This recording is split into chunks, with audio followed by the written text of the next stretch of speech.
मैं अभी जिस घर में रहने आई हूँ, मेरा घर 97% एक्सेसिबल है, बट 3% वहाँ पे अनएक्सेसिबिलिटी है, बिकॉज ये महाड़ा की बिल्डिंग है। पूरा लिफ्ट है, सब कुछ है, बट मुझे ऊपर चढ़ने के लिए पहले 4 सीढ़ियाँ है। मतलब मुझे मेरे घर पे आने के लिए किसी न किसी का वेट करना पड़ता है कि मुझे व्हीलचेयर उठा के दे, फिर मैं अपने घर जाऊँ। अपने ट्रेन का मैं एग्जाम्पल देती हूँ। हैंडीकैप डब्बा है, फैसिलिटीज है, बट चढ़ने के लिए इतना बड़ा डिस्टेंस है। मैं मानती हूँ कि जो नॉर्मल पर्सन फेस कर रहे हैं वही हम भी फेस कर रहे हैं। तो अगर आप हमारे लिए प्रॉब्लम सॉल्व करोगे तो नॉर्मल पर्सन के लिए भी प्रॉब्लम सॉल्व हो जाएगी। अगर वो गैप के लिए कुछ किया जाए तो बहुत इजीली ट्रैवल कर सकते हैं, जस्ट लाइक अ मेट्रो। लिफ्ट के लिए रैंप बनाया हुआ है, उधर इतना स्टेप है, उसके बाद रैंप है। क्या मतलब है वो रैंप का?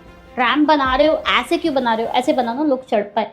ऐसे जाएंगे तो नीचे किसी को गिराना है क्या?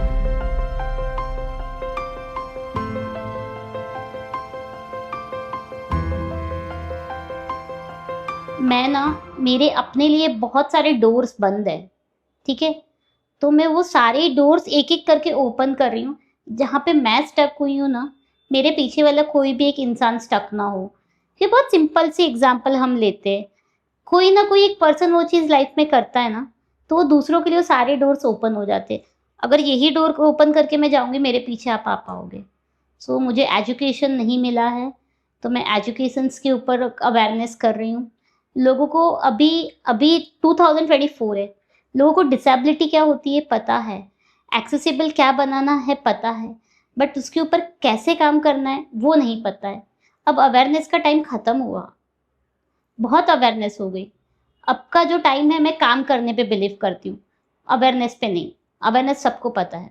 शायद जब मैंने काम करना शुरू किया था 2016 या 17 में, उस टाइम पे डिसेबिलिटी नहीं पता थी। 10 साल हो गए, 8-10 साल हो गए, पता चल गया है। Now it is time to work.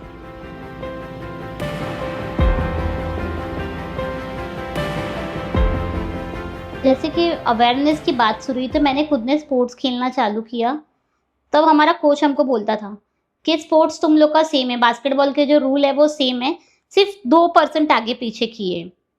तो मैंने बोला ठीक है, क्या करें अवेयरनेस के लिए।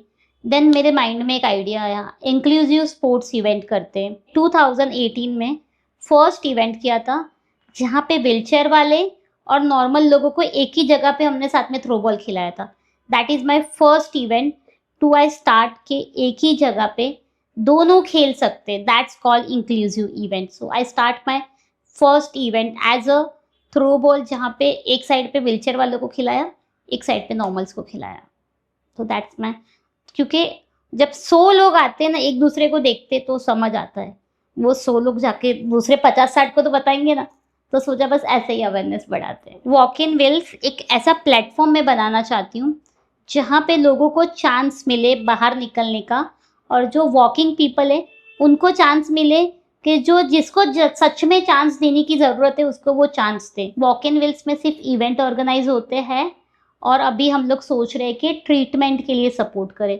वी हैव ओनली 3 मकसद हम लोग का वॉक इन वेल्स का है। First, message to everyone for inclusive world. Second, support for the treatment. And third is empowerment, make a independent. वो मेरा फर्स्ट इवेंट था, मतलब that is my first step. उसके बाद तकरीबन अब तक मैंने 2018 से अब तक मैं 35 इवेंट्स कर चुकी हूँ, और मेरे सारे इवेंट्स आई एम ट्राइंग के एक मैसेज हो सोसाइटी के लिए इंक्लूसिव। सो हमने थ्रो बॉल के तकरीबन 10 इवेंट्स करवाए हैं सेम इंक्लूसिव। हमने केजे सोमैया के साथ 2 इवेंट किए हैं, physiotherapy camp. My all events is a message for the society for inclusivity. मुझे अक्सर लोग पूछते तू कैसे कर लेती है, तेरा व्हीलचेयर कहाँ से लिया, ये कैसे होगा, वो कैसे होगा।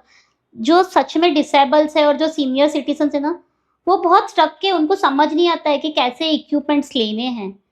I just give you simple example, you wearing shoes, okay, your shoes size is 7 number. If I give you 9 number and मैं आपको बोलूँ कि अब आप भागो, भाग पाओगे क्या? और आई गिविंग यू 4 नंबर और मैं आपको बोलूँ कि अब पहनो, पहन पाओगे? सो गैजेट्स में भी वही होता है कि लोगों को पता ही नहीं है कि क्या क्या गैजेट्स हैं और कैसे लेनी चाहिए।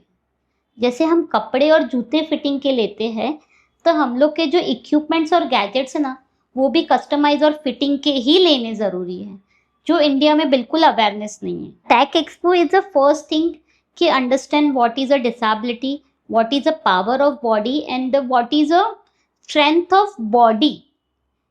So if someone really need a motorized wheelchair, then please give to motorized wheelchair. And if someone really need to pushing wheelchair, so उसको pushing wheelchair ही दो. अगर कोई बंदा उसके पास पैसा है और तुम उसको शो ऑफ के लिए मोटराइज व्हीलचेयर दोगे, तुम उसका बॉडी खराब करोगे. सिंपल एग्जांपल जैसे मैंने दिया 6 नंबर और 9 नंबर का शूज का, मुझे 12 नंबर की ही 12 साइज की व्हीलचेयर चाहिए और मार्केट में जो अवेलेबल है 18, 14, 16 बड़ी व्हीलचेयर है. लोग ऐसे बैठना चालू करते हैं, वैसे स्कॉलियोसिस बढ़ता है, बैड सोर्स होते हैं, बॉडी का प्रॉब्लम्स डिफिकल्टी हो जाता है. ये मेरे हैंड है, आई मूव वेरी फ्रीली. अगर यही व्हीलचेयर मुझे ऐसे मिलती ना, मैं उतना एक्टिवली नहीं कर पाती. थिंक इज वेरी सिंपल कि लोगों को चांस दो, जैसे मैं बोल रही हूँ, बट चांस वैसा दो कि वो आपके एक चांस के बाद इंडिपेंडेंट हो जाए. Give the job, give to equipment जिससे वो इंडिपेंडेंट हो जाए. वॉट एवर, उसको सपोर्ट करने के बदले उसकी लाइफ पे वो चीज़ दे दो जिससे वो आगे बढ़ता जाए.